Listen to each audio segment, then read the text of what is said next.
Welcome back, students. So we are continuing with part 2 of CBSE sample paper, class 12th. So in the part 1, we have solved it question number 36. तो अब हम question number 37 से start करने लगे. Hopefully आप सब अपनी copy pen लेके ready हो. Yes, so let's start. So in the lake test, question number 37 से start करने लगे. There is formation of a colored floating lake. अब ये किसकी वजह से होती है? तो जब हम लेक टेस्ट करते हैं वी गेट एल्यूमिनियम हाइड्रोक्साइड. इसके प्रेसिपिटेट्स बनते हैं जिलेटिनस वाइट प्रेसिपिटेट्स. तो आपने सॉल्ट एनालिसिस की मेरी वीडियो देखी होगी, उसमें हमने एल्यूमिनियम में अमोनियम हाइड्रोक्साइड डाल के उसमें वाइट प्रेसिपिटेट्स बनाए थे जेली लाइक. अब उसमें ब्लू कलर लिटमस टेस्ट मैंने परफॉर्म किया था, तो अगर नहीं वॉच किया you can watch it again. और उस ब्लू लिटमस कलर में हमारे प्रेसिपिटेट्स ब्लू कलर के हो गए थे. तो it is adsorption of litmus by aluminium hydroxide, surface के ऊपर हो रहा है. Question number 38, unit cell NaCl already दिया है Z4, एज लेंथ आपको दिया है 0.50 नैनोमीटर. अब क्योंकि डेंसिटी पूछी है और सारे यूनिट ग्राम पर सेंटीमीटर क्यूब है, इसको पहले सेंटीमीटर में कन्वर्ट कर लो. 0.50 इंटू 10⁻⁻7 सेंटीमीटर. मोलर मास दिया है, तो formula density is Z into molar mass, Avogadro number, edge length का क्यूब. यूनिट्स ध्यान रखना. तो ये आ गया हमारे पास 4 into 58.5 divided by 6.02 into 10⁻23 a cube. 0.5 का क्यूब. 0.5 नहीं लिखना चाहते तो आप ऐसे भी कर सकते हो, इसको लिख सकते हो. It can be written as 5 into 10⁻⁻8 centimetre. तो 5 का क्यूब और 10⁻⁻8 का क्यूब कितना हो गया 10⁻⁻24. तो ध्यान से इसको सॉल्व करके देखो. I am getting answer close to 3.1 3.08 ऐसे. तो answer is C which is correctly matched. First order में देखिए बहुत कंफ्यूजन करता है. It is wrong. फ्लोरीन की बॉन्ड डिसोसिएशन एनर्जी ब्रोमीन से भी कम है. Wrong. Acidic strength, water is not more acidic. Down the group acidic strength increasing, water is less acidic. It is wrong. Increasing oxidation state, ammonia में nitrogen की oxidation state आ रही है -3, N2O में आ रही है +1, और NH2OH में आप निकाल के देखो ये आ रही है -2 +1 +1 -1. तो it is wrong. Bismuth hydride correct. Down the group bond angle क्या होता है डिक्रीजेस, सबसे ज्यादा ammonia phosphine. So it is correct. So 39th is D part. Now we come to 14th. अब इसमें आपको बताना है 2,4 डाइमिथाइल पेंटेन 3-ol. तो पेंटेन 3-ol ये रहा 4 5 ol. 2 पे मिथाइल ग्रुप, 3 पे भी methyl group.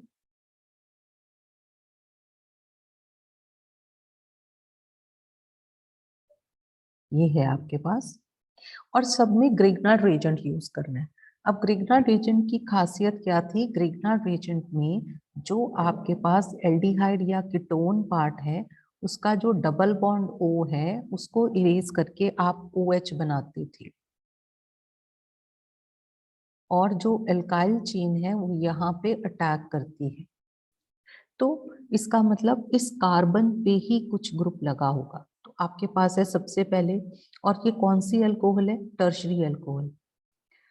Propanal aldehydes give secondary alcohol, methanal primary. ये नहीं हो सकता. 3 मिथाइल ब्यूटेनल, इसमें भी आपके पास जो अल्कोहल है, sorry this alcohol is not tertiary, it is secondary. Carbon के साथ 2 लगे हैं तो सेकेंडरी. तो प्रोपेनल के साथ चेक करके देखें. अब जो प्रोपेनल है ये नहीं हो सकता हमारा answer. That is two dimethyl propanone. Ketone नहीं हो सकता. Ketone always give tertiary alcohol.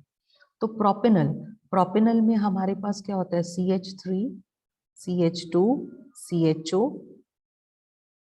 पर इस कंडीशन में आप ध्यान से देखो कि इसमें कार्बन के साथ ब्रांच लगी है और इस तरफ भी नहीं चेन आ रही, it is not possible. 3 methyl butanal, 1 2 3 4 butanal और 3 पे मिथाइल। अब देखो कहीं पे इस तरह की चेन आ रही है, 1 2 3 4th कार्बन पे OH, 1 2 3rd कार्बन पे OH आ रहा है, ये भी नहीं हो सकता, ये हम पहले काट चुके। 2 मिथाइल प्रोपेनल, 1 2 प्रोपेनल और 2 पे क्या है मिथाइल। 2 मिथाइल प्रोपेनल में हम क्या ऐड कर रहे हैं, आइसोप्रोपाइल मैग्नीशियम आयोडाइड, 1 2 3 1 2 3, ये पॉसिबल है। और आइसोप्रोपाइल मैग्नीशियम आयोडाइड क्या है, आइसोप्रोपाइल मैग्नीशियम आयोडाइड इज, ये रहा आपका आइसोप्रोपाइल ग्रुप और इस पे लगा है MgI। तो जब आप इस पे अटैक करोगे ये बन जाएगा CaHOH और ये चेन आइसोप्रोपाइल वाली इस कार्बन के ऊपर अटैक कर जाएगी, जो ऐसे हो रहा है। इसलिए इसका आंसर क्या है, correct. So I am preparing live video without any editing, कि जो जो क्वेश्चन सॉल्व करते आपको कंफ्यूजन आएगा, ताकि स्टूडेंट्स के लिए हेल्पफुल हो, ध्यान से करना। ऑर्थो हाइड्रोक्सी बेंजाइल अल्कोहल, ये रहा आपके पास बेंजाइल अल्कोहल और इसके ऑर्थो पे है हाइड्रोक्सी। इसमें हमने PCl3 डाला तो क्या होगा, ये OH तो कन्वर्ट होगा नहीं, तो पहले इसका रिएक्शन लिखो। ये बन गया CH2Cl और ये बन गया OH। अब इसका नेम क्या होगा, it is derivative of phenol. तो पहले तो A भी कट गया और C भी कट गया, B और 4। अब फिनोल में यहाँ पे क्या लगा है, सेकेंड पोजीशन पे क्लोरोमिथाइल, तो इसलिए इसकी ऑप्शन क्या होगी, इसकी करेक्ट ऑप्शन है option B. So it's answer is B. I am writing this side. Which of following statement is true? Ammonia is weakest reducing agent and strongest base. So in group 15 hydrides. उसके बाद है हमारे पास ammonia is strongest reducing agent and strongest base among group 15 hydrides. ये तो गलत है। weakest reducing agent and weakest base, ये भी गलत है। strongest reducing agent and weakest base, तो अमोनिया क्या है, down the group reducing power क्या करती है, इंक्रीज करती है। तो ammonia is a strong base and it is a weakest reducing agent, क्योंकि सबसे स्ट्रॉन्गेस्ट एजेंट है बिस्मथ हाइड्राइड, इट इज ए। किसी और आंसर की में कुछ क्वेश्चन गलत भी हो सकते हैं, तो सॉल्व किए हुए तो ध्यान से सॉल्व करना। तो ammonia down the group reducing power increases, ammonia weakest reducing agent है पर स्ट्रॉन्गेस्ट बेस है, क्योंकि लोन पेयर डोनेट करने की टेंडेंसी इसकी सबसे ज्यादा है due to its shape, localisation of lone pair, electron density at nitrogen. It is true statement हमें ढूंढनी, it is A. Secondary alcohol, अब हम सेकेंडरी अल्कोहल जब ढूंढ रहे हैं तो हमारे पास क्या है, सबसे पहले ये तो अल्कोहल है ही नहीं, ये तो फिनोल है, तो ये अल्कोहल से टर्शरी, तो सेकेंडरी कौन सी है, ये वाली और ये वाली, तो कौन सी ऑप्शन करेक्ट है, it is A part, A. Alkenes decolourise bromine water, yes alkenes क्यों डीकलराइज करते हैं ब्रोमीन वाटर पे, क्योंकि दोनों तरफ एक एक Br लग जाता है, तो it is vicinal dibromide is form, D part. अब आगे assertion रीजन, बहुत ध्यान से करने हैं। Electron gain enthalpy of oxygen is less than that of fluorine but more than that of nitrogen, electron gain enthalpy.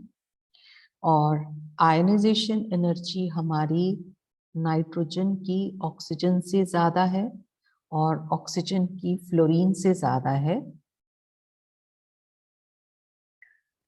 तो फर्स्ट स्टेटमेंट जब आपने रीड करी वो कहता है इलेक्ट्रॉन गेन एंथैल्पी ऑक्सीजन की फ्लोरीन से कम है।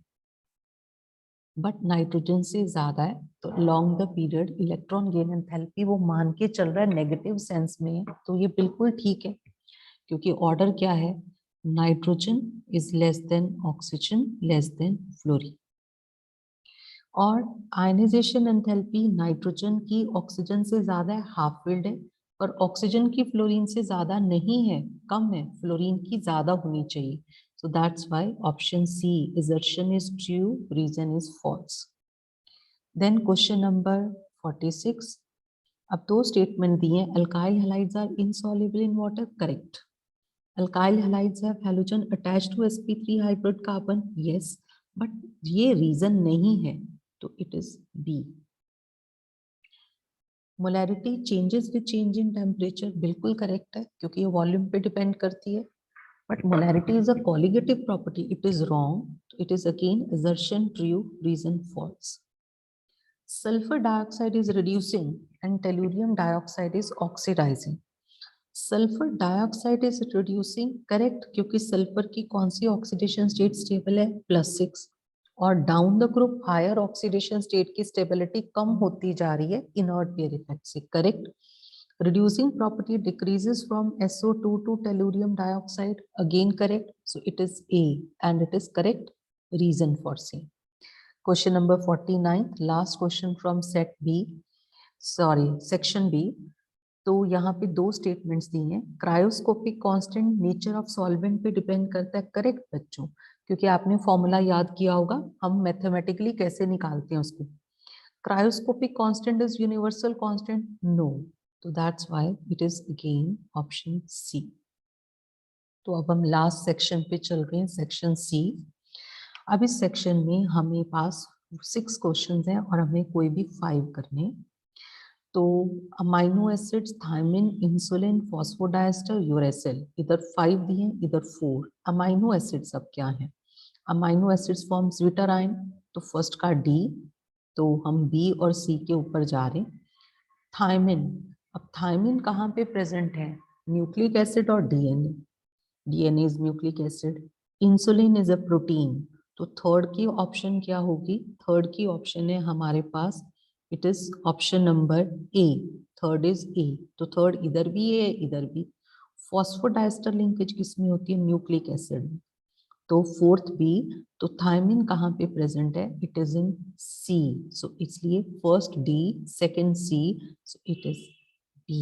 दिस वे, जो जहाँ पे बहुत क्लोज है, आप आराम से उसको चेक कर सकते हो. Which of the following combination is analogous? Correct. Nitrogen 1:2:2p3. Yes. Argon wrong. It is neon. Carbon maximum compound बनाता है. Yes. Xenon no compound. No. Xenon बनता है. Xenon difluoride linear है. Yes. ClF trigonal planar है. No.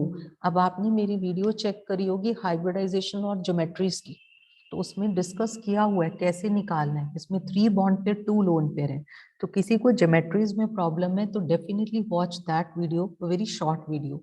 Helium meteorological observation में use होता है और आर्गन मेटलर्जिक प्रोसेसेस में यूज होता है. Yes, it is mentioned in NCERT uses. D part complete, same molecular formula but different structures, क्या कहते हैं हम, आइसोमर्स. और नॉन सुपर इम्पोजेबल इमेजेस को क्या कहते हैं, एनेंशियोमर्स. तो ये डेफिनेशंस अच्छे से याद रखनी. अब ये पैराग्राफ है, आप पॉज करके इस पैराग्राफ को रीड कर लो. तो इसमें रेडियस रेशियो के बारे में डिस्कस किया है, बट ये टॉपिक वैसे सीबीएसई एनसीईआरटी में नहीं है, but they have given in case study, तो उन्होंने सारा कुछ दिया है. ये ratio of cation to anion होती है और ये हमें टेबल गिवन है. इस टेबल को ध्यान से पढ़ना है कि अगर आपकी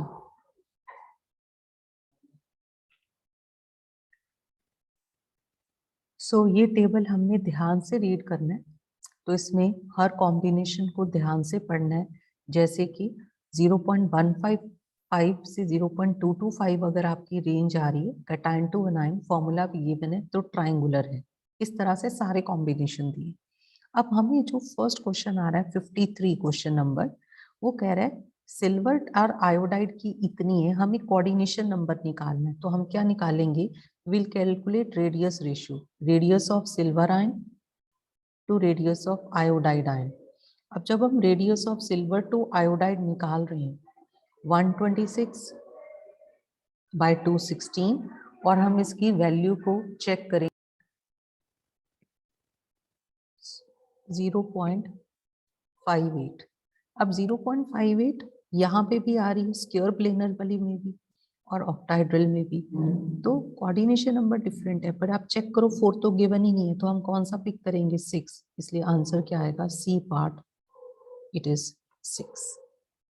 नेक्स्ट क्वेश्चन, अब सॉलिड ए बी में स्क्वायर प्लेनर दिया है, तो ये रहा square planar, radius of cation दिया है और रेडियस ऑफ एनायन ढूंढ, तो radius of cation to radius of anion, अब वो आपसे पूछ रहा है मैक्सिमम वैल्यू। अब अगर ये मैक्सिमम है तो आपकी रेंज मिनिमम लेनी पड़ेगी 0.414।